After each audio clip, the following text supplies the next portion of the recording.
Charles Henry Oelerich was born in McCausland, Iowa on September 21st, 1893, to Peter and Dora Oelerich.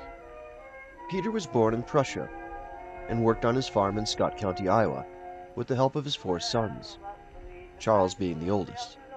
The Oelerich brothers grew up in a small Prussian-American farming community, and when the United States entered the First World War on April 6th, feelings must have been divided among many. But if Charles had any misgivings about fighting against his paternal homeland, he set them aside when he was drafted on September 19th.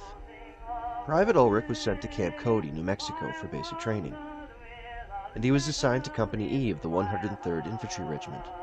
But it wasn't until June 30th of 1918 that the 103rd left Boston on board the SS Runic, bound for France.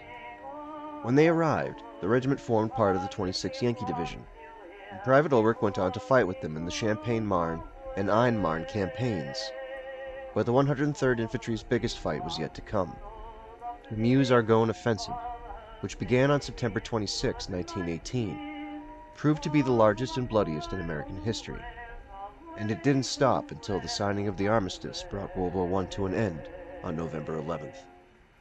Private Oelerich survived 46 days of the Meuse-Argone offensive unscathed, but it was on November 10th that his luck ran out. November 20th, 1918. Dear friend, well, I guess you thought I had forgotten all about you, but that is surely not the case. I am sorry, but will write sooner next time. You see, we have been up at the front line ever since I got your last letter, and I didn't have any chance to get my paper, or time to write up there. On November 10th, I had the misfortune of being wounded in my left side by a big shell.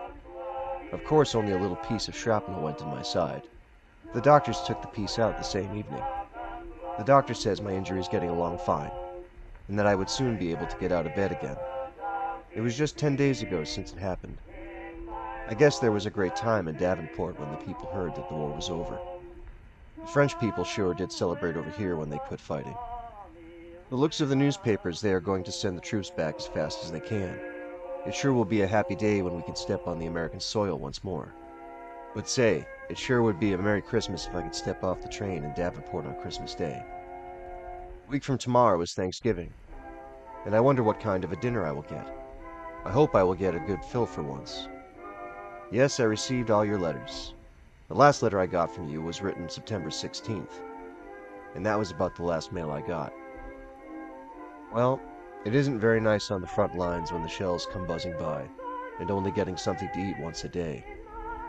Of course, a poor place to sleep. There are better places than in the front lines.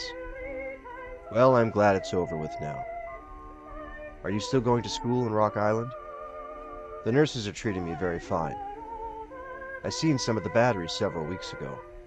They are in the same division as I am, but they are in the artillery. Well, as my news is getting scarce, I must close with best regards to all. Your friend, Private Charles H. Oelerich. P.S. Maybe I will soon be able to see you in dear old Davenport. Write soon. I will if I can. Private Charles Oelerich was discharged from the United States Army on May 7, 1919, and he returned to the family farm in Scott County, Iowa. On June 12, 1926, Charles married Florence Kettleson in St. Paul's Cathedral, and they settled on a farm in Lincoln Township, where they raised 3 children. Charles Oelerich died on May 24, 1965 in Davenport, Iowa, at the age of 71, and he was laid to rest in Pine Hill Cemetery in Davenport, Iowa.